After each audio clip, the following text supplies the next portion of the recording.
Salut tout le monde et bienvenue dans cette nouvelle vidéo. Alors j'ai envie de l'appeler tuto mais pas vraiment. Euh, c'est la version vocale disons d'un article que j'avais fait sur ma page sur comment faire un OC. Alors n'y voyez pas de prétention X ou Y. Moi aussi je me demande encore pourquoi on est venu me poser plusieurs fois la question, hein, comment tu fais tes OC, etc. J'y avais un peu de choses pré-répondues je pense puisque l'article avait bien marché. Donc je vais faire une version vocale pour ceux qui éventuellement n'auraient pas vu l'article en question ou qui simplement mais sont comme moi et n'aiment pas lire. La question là me revient assez souvent, c'est pour ça que je me suis dit en refaire une vidéo. Donc déjà je vais faire un rappel pratique dans un premier temps. Un OC c'est quoi?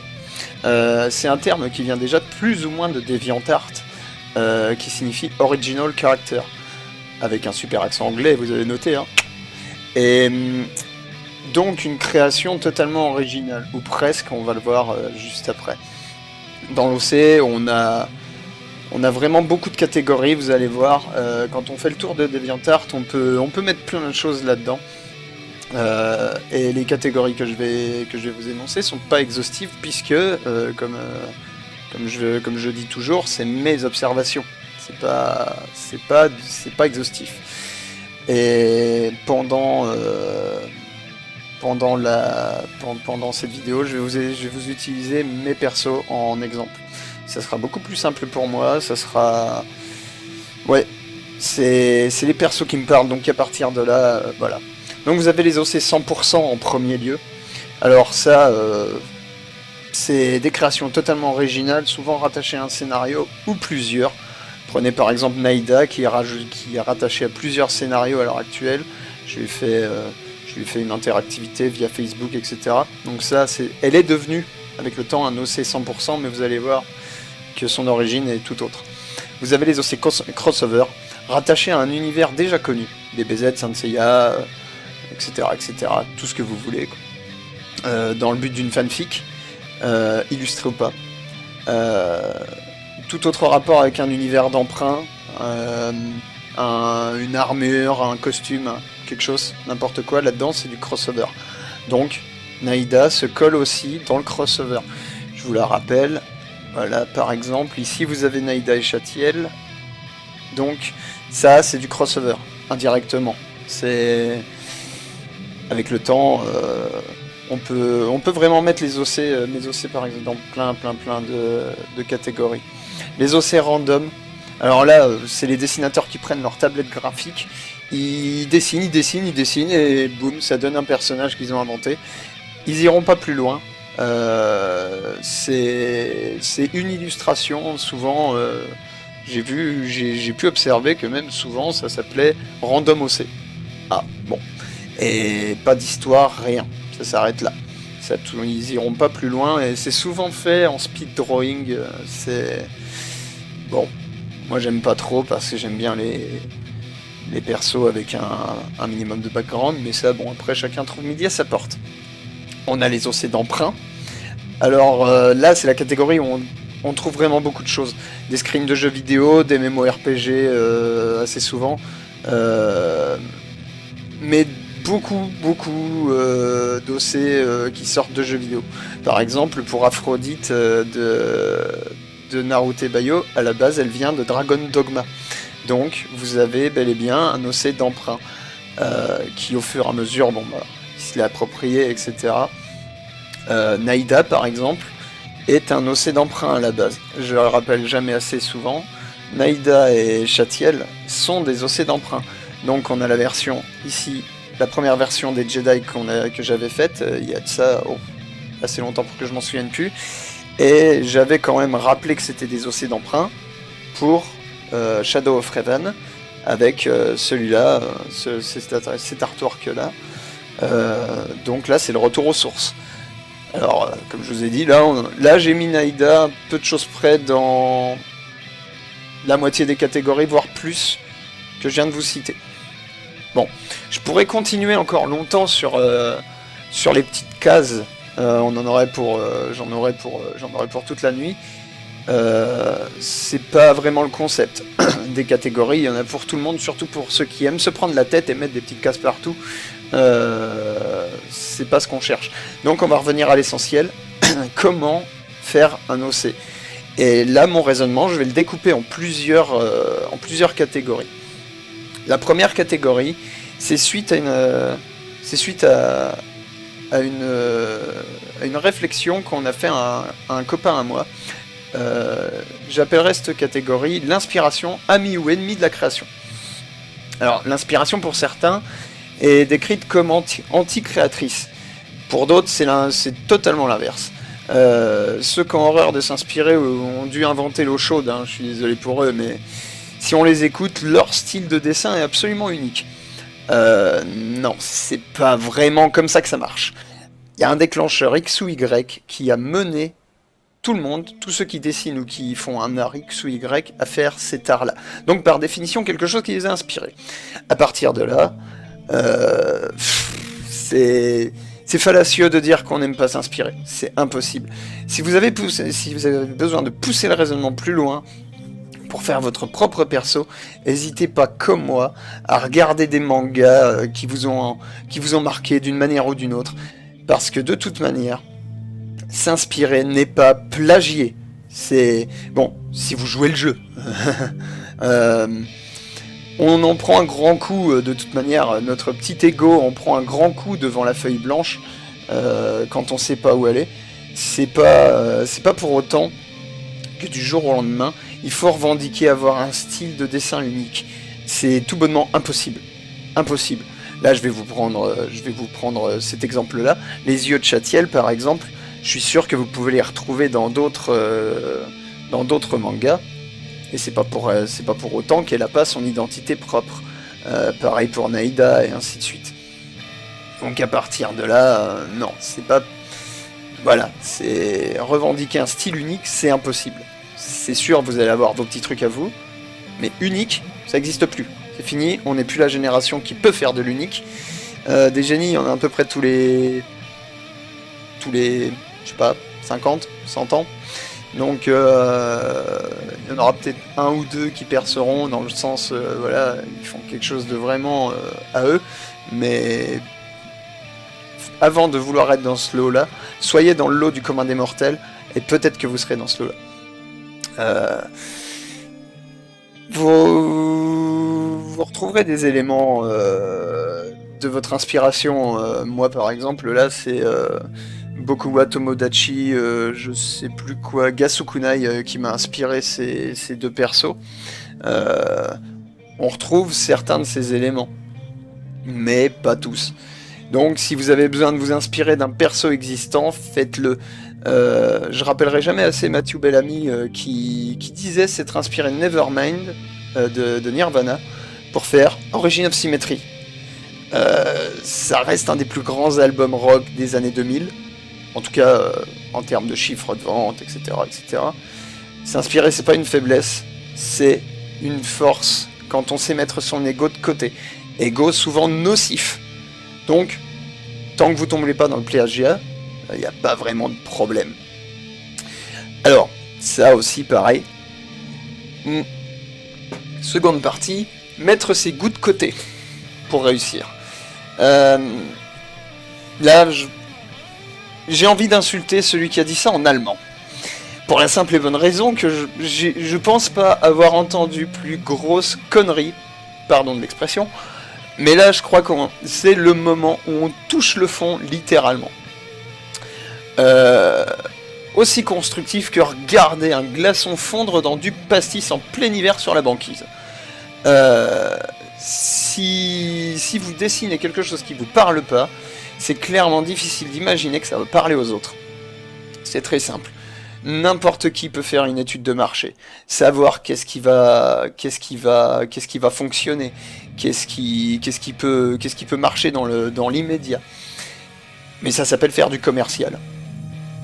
Si vous tombez dans le piège là, vous allez faire un Naruto, un machin complètement amoindri, qui aura aucun charisme comparé à l'original, qui a servi d'inspiration pour l'étude de marché. Et vous allez voir obligatoirement à 200% coller à un style, un shonen, un seinen, que sais-je. Il y en a tellement des styles, moi je les retiens pas, je vous avoue. Selon moi, pas meilleur moyen qu'au long terme vous soyez lassé de votre création, et de fait, vous allez l'abandonner. Faites un perso ou un univers qui vous parle, qui vous inspire, et qui deviendra avec le temps votre moteur pour aller toujours plus loin dans le rendu global d'un artwork ou alors d'une BD. Et là, pour le coup, je pense être assez représentatif avec Naïda, qui m'a très souvent poussé à faire toujours de mon mieux.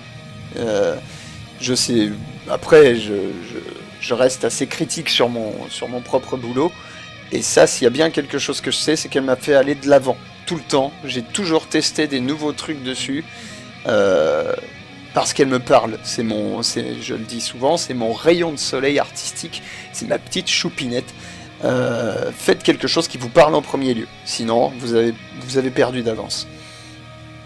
Donc voilà, quelque chose de bien à vous, quoi. Et là s'engage une deuxième question. Est-ce que ça doit être un alter ego ou pas? Bah, exactement pareil que ce que je viens de dire. Quelque chose qui vous répond, pas forcément un alter ego. Un alter ego, là, bon, bah, ça, si vous avez aucun problème avec vous-même, allez-y, hein, foncez. Mais à partir du moment où vous voulez garder un minimum de vie privée, parce que je sais que en tant que scénariste, un alter ego, on a tendance à tomber dans l'autobiographique. Et je pense qu'on doit toujours garder un minimum de distance avec nos créations. Par exemple, moi, Yusuke n'est pas mon alter ego exact. J'ai pas de sœur avec les cheveux rouges, même si j'adorerais, mais ça c'est une autre histoire. N'empêche que Yusuke a une vie bien à lui qui n'est pas du tout la mienne. Maya, c'est une sorte d'alter ego de ma mère, puisqu'à la base, c'était un hommage, c'était surtout un hommage à ma défunte mère. Mais avec le temps, en fin de compte, elle a pris une autre dimension. Elle a pris la dimension Sword of Promise, par exemple, et je pense pas que ma mère ait fait du cinéma et qu'elle ait un jour eu une armure sur le dos. Auquel cas, elle m'aurait menti et j'aurais eu une mère encore plus cool que ce que je l'imaginais. Alors déjà qu'elle était cool, mais là, ça aurait été un truc de dingue. Donc, un alter ego, oui, pourquoi pas, mais c'est selon vous. C'est vraiment quelque chose qui doit vous parler. Alors après, on me pose souvent lapsus. On me pose souvent la question si j'ai des conseils pour le code couleur. J'ai pas de conseils là-dessus à donner. En tout cas pas formel. Il faut que vous trouviez ce qui correspond le mieux à votre OC. Moi, je sais que pour Naïda, j'ai fait des tests de couleurs dans tous les sens au niveau des cheveux. J'aime beaucoup les couleurs dites que j'appellerais de base, c'est-à-dire le rouge bien pétant, etc., etc. Alors, par définition, j'étais sûr d'atterrir là-dessus. Mais par acquis de conscience et par bonne foi, j'ai tout testé avant. Des conseils, non, j'en ai pas. C'est comme d'habitude, c'est ce qui vous parle. Par contre, si j'ai vraiment un conseil à donner, c'est un OC qui est stable dans son code couleur, c'est plus susceptible de marcher. Parce que, admettons le cas hypothétique, vous avez déjà 5 dessins de votre OC avec le même code couleur et vos watchers sur Deviant aiment particulièrement ce que vous avez fait. Sur les 5 prochains, d'un seul coup, vous avez envie de varier sans aucune raison. Une raison, par exemple, ça peut être un artwork événementiel, etc., etc. Je vous trouve ça tout de suite. Par exemple, comme ça, pour Naïda, j'avais adapté son make-up pour Halloween. Bon, c'est une petite adaptation, vous me direz, mais on peut aller plus loin. On peut adapter couleur des cheveux, etc. Je sais pas trop quoi d'autre. Couleur des yeux, oui, par exemple, ça je viens d'y penser puisque j'ai mes artworks Saint Seiya sous les yeux. La version Sagittaire qui est là, par exemple, vous avez un Véron avec plusieurs délires là dans les mèches, etc. Donc ça c'est vraiment Voilà, c'est pas définitif, c'est pour un événement particulier dans le manga, c'est pour un truc particulier dans Saint Seiya Overworld. Donc à partir de ce moment-là, on peut pas considérer que c'est Naïda. Naïda, elle est là, elle est bien, elle a ses yeux bleus, elle a pas de mèche, etc. Donc à partir de ce moment-là, vous pouvez faire des adaptations pour ce qui est événementiel. Mais événementiel, ça veut tout dire et rien dire. Ça peut être pour un artwork d'Halloween, comme ça peut être pour un moment dans le manga, pour une transformation ou quelque chose. Voilà. Ça marche. Mais si vous changez de couleur sans aucune raison, juste dans le genre vous avez la flemme d'aller chercher votre code couleur, là je pense que ça va pas aller, puisque ça a une chance de pas plaire. C'est comme si, admettons, Saori Kido dans Saint Seiya, d'un seul coup elle change de code couleur au niveau des cheveux, elle passe sur quelque chose de trop clair ou de trop sombre. Là tout le monde aurait crié au scandale. Je vous l'accorde, je prends un gros exemple. Mais les gros exemples, à mon avis, s'ils ont marché, c'est pas pour rien. C'est jamais pour rien. Il n'y a pas de fumée sans feu. Donc, à mon avis, un OC constant, c'est la clé d'un début de réussite. Au moins d'un début de réussite. Alors, après, la question qui revient le plus souvent, c'est quel style de dessin pour tel style de manga. Je vais pas y aller par quatre chemins. Sincèrement, on s'en fout. Ça, c'est des détails pour ceux qui veulent se prendre la tête. Croyez-moi, faites déjà un style de dessin qui vous parle. Vous allez voir combien c'est compliqué. Là, par exemple, tout bêtement, pour Naïda, le sketch avait dû prendre entre 2 et 4 heures. Les ailes, les ailes et le line art même en général, j'ai mis entre 4 et 7 heures à le faire. Les ailes, j'ai mis 3 heures pour les coloriser. L'armure en elle-même, l'armure et le perso, j'ai mis 7 heures. Donc, avant de sauter sur un style de dessin particulier, faites déjà quelque chose qui vous parle, que vous imaginez pouvoir faire. Parce que là, ça touche... non, ça c'est de la prise de tête inutile, croyez-moi. Si vous aimez le style de dessin Kurumada, faites le style de dessin Kurumada. Si vous aimez le style de manga moderne, faites moderne. Si vous aimez comics, faites comics. Une façon de dessiner n'étant pas sous brevet, mis à part les boîtes à rage du net pleines de jalousie, car ils voudraient faire ce que vous êtes en train de faire, personne ne vous reprochera de prendre tel ou tel style. Car comme je l'ai dit avant, quelque chose qui vous parle, c'est quelque chose qui est plus susceptible de marcher. Vous faites pas ça pour que ce soit apprécié avant tout. Vous faites ça pour apprécier vous-même votre travail. Et après, vu que vous allez aimer, vous allez vous appliquer, vous allez vous améliorer. Donc ça a plus de chances de toucher. C'est vrai que par contre, en ce moment, là, le 24 février, à l'heure où j'enregistre ça, les styles de dessin un peu crado, qui véhiculent un univers un peu dark, un peu trash, j'ai cru remarquer que ça marchait de moins en moins. Faut croire que la période ne s'y prête pas de toute manière. À partir de là, bon. Mais bon, alors tout ça, c'est pareil. Vous prenez un style, mais comme toujours, sans plagier. Apportez-y quelque chose, apportez-y votre petite patte. Mais même dans les détails, il ne fût-ce que dans les détails, apportez-y quelque chose.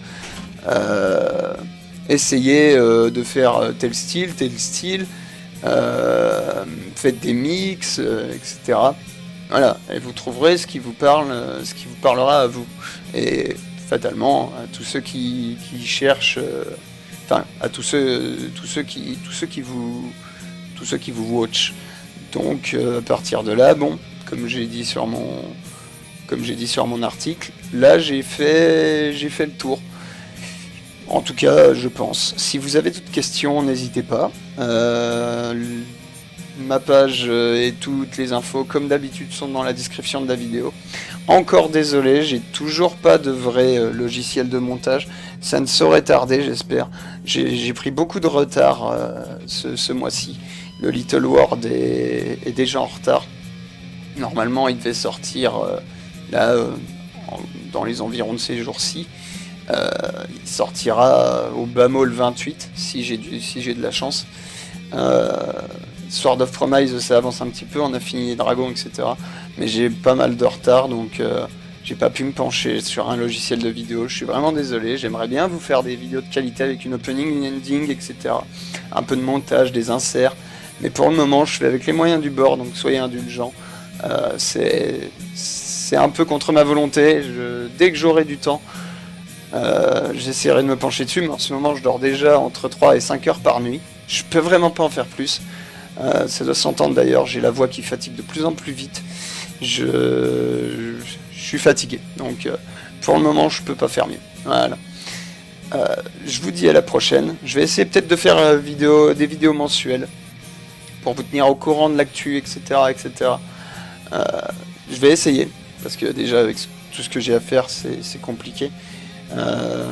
Mais ça devrait voir le jour. A bientôt tout le monde et merci d'avoir regardé cette vidéo.